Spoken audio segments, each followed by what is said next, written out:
ನಮಸ್ಕಾರ ಸ್ನೇಹಿತರೆ. ಈ ಜೀವನದಲ್ಲಿ ಕೆಲವೊಂದು ಜನರನ್ನು ನೋಡಿದ್ರೆ ನಾವೇ ಆಶ್ಚರ್ಯ ಪಡ್ತೀವಿ. ಅಯ್ಯೋ, ಇವರಿಗೆ ಜೀವನವೇ ಈಸಿ ಮೋಡ್ನಲ್ಲಿ ಹೋಗ್ತಿರೋ ಹಾಗಿದೆ. ಅವರು ಯಾವ ಕೆಲಸ ಮಾಡಿದ್ರೂ ಯಶಸ್ಸು ಅವರ ಹಿಂದೆ ಓಡೋ ಹಾಗೆ ಇರ್ತದೆ.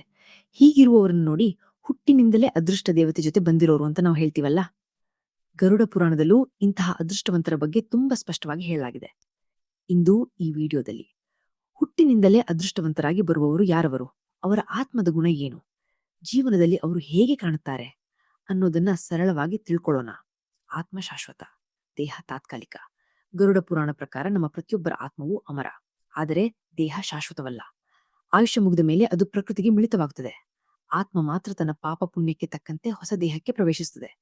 ಒಬ್ಬನು ಒಳ್ಳೆಯ ಕೆಲಸ ಮಾಡಿದ್ದರೆ ಆತ್ಮ ಸ್ವರ್ಗಕ್ಕೆ ಏರುತ್ತದೆ, ಕೆಟ್ಟ ಕೆಲಸ ಮಾಡಿದ್ದರೆ ನರಕಕ್ಕೆ. ಆದರೆ ಸ್ವರ್ಗ, ನರಕ, ಪಿತೃಲೋಕ ಇವೆಲ್ಲವೂ ಶಾಶ್ವತವಾಗಿಲ್ಲ. ಒಂದು ಕಾಲದ ನಂತರ ಆತ್ಮ ಮರುಜನ್ಮ ಪಡೆಯುತ್ತದೆ. ಆ ಮರುಜನ್ಮದಲ್ಲೇ ಕೆಲವು ಆತ್ಮಗಳಿಗೆ ಹುಟ್ಟಿನಿಂದಲೇ ಅದೃಷ್ಟ ಲಭಿಸುತ್ತದೆ ಎಂದು ಗರುಡ ಪುರಾಣ ಹೇಳುತ್ತದೆ. ದೈವಿಕ ಲೋಕದಿಂದ ಬಂದ ಆತ್ಮಗಳು, ಧರ್ಮಗ್ರಂಥಗಳಲ್ಲಿ ಹೇಳುವಂತೆ ಸ್ವರ್ಗದಲ್ಲಿ ಕೆಲಕಾಲ ಕಳೆದ ಆತ್ಮಗಳು ಮನುಷ್ಯ ದೇಹಕ್ಕೆ ಬಂದಾಗ ವಿಶೇಷ ಲಕ್ಷಣಗಳನ್ನು ಹೊಂದಿರುತ್ತವೆ. ಇಂತಹವರಿಗೊಮ್ಮೆ ಹಿಂದಿನ ಜನ್ಮದ ಕನಸುಗಳು ಅಥವಾ ಕ್ಷಣಗಳು ಕೆಲವೊಮ್ಮೆ ಜ್ಞಾಪಕವಾಗಬಹುದು. ಅವರು ಮಾಡಿದ ಪುಣ್ಯದ ಶಕ್ತಿ ಈ ಜನ್ಮದ ಶುಭದ್ವಾರಗಳನ್ನು ತೆಗೆಯುತ್ತದೆ. ಸಿಹಿಮಾತು, ಸಮಾಧಾನಕಾರಿ ನಡವಳಿಕೆ ಹೊಂದಿರುವವರು ಹುಟ್ಟಿನಿಂದಲೇ ಅದೃಷ್ಟ ಹಿಡಿದು ಬಂದ ಜನರನ್ನು ನೋಡಿದರೆ ಅವರಿಗೆ ಒಂದು ವಿಶೇಷ ಗುಣ ಕಾಣುತ್ತದೆ. ಅವರು ಎಂದಿಗೂ ಕಟುಕಾಗಿ ಮಾತನಾಡುವುದಿಲ್ಲ.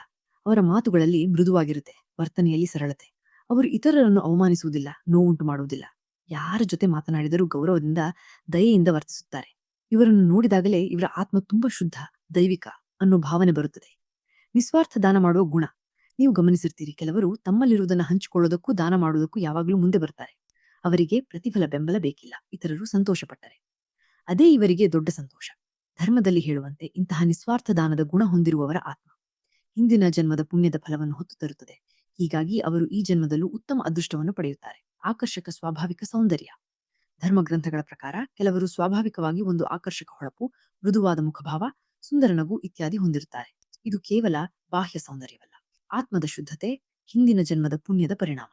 ಅವರು ಬಿಳಿ ಚರ್ಮದವರಾಗಿರಲಿ, ಕಪ್ಪು ಚರ್ಮದವರಾಗಿರಲಿ, ಅದೃಷ್ಟಕ್ಕೆ ಅದರಲ್ಲಿ ವ್ಯತ್ಯಾಸವಿಲ್ಲ. ಅವರ ವ್ಯಕ್ತಿತ್ವದಲ್ಲಿ ಇದ್ದ ಪ್ರಭಾವವು ಜನರನ್ನು ಸೆಳೆಯುತ್ತದೆ. ಚಾಣಕ್ಯ ಹೇಳಿಕೆ.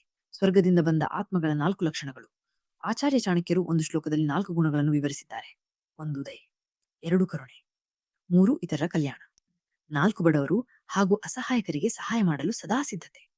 ಈ 4 ಗುಣಗಳು ಯಾರಲ್ಲಿದ್ದರು? ಅವರು ನಿಜವಾಗಿಯೂ ದೇವರ ಕೃಪೆ ಹೊಂದಿದವರು. ಕೊನೆ ಮಾತು, ಈ ಲಕ್ಷಣಗಳು ಯಾರಲ್ಲಿದ್ದರೂ ಅದೃಷ್ಟ ಮಾತ್ರವಲ್ಲ, ದೇವರು ಅವರು ಮಾಡಿದ್ದಾರೆನ್ನುವ ಪುಣ್ಯಕ್ಕೆ ಈ ಜನ್ಮದಲ್ಲಿ ಸುಂದರ ಪ್ರತಿಫಲ ಕೊಡ್ತಾನೆ. ನೀವು ನಿಮ್ಮ ಜೀವನದಲ್ಲಿ ದಯೆ, ದಾನ, ಮೃದುವಾದ ವರ್ತನೆ ಮತ್ತು ಒಳ್ಳೆಯ ಕಾರ್ಯಗಳನ್ನು ಬೆಳೆಸಿಕೊಂಡರೆ ಅದೃಷ್ಟವೂ ನಿಮ್ಮ ಮನೆಯ ಬಾಗಿಲು ತಟ್ಟದೇ ಇರೋದಿಲ್ಲ. ಲೈಕ್ ಮಾಡಿ, ಶೇರ್ ಮಾಡಿ ಮತ್ತು ಇನ್ನಷ್ಟು ಪ್ರೇರಣಾದಾಯಕ ವಿಡಿಯೋಗಳಿಗಾಗಿ ಸಬ್ಸ್ಕ್ರೈಬ್ ಮಾಡಿ.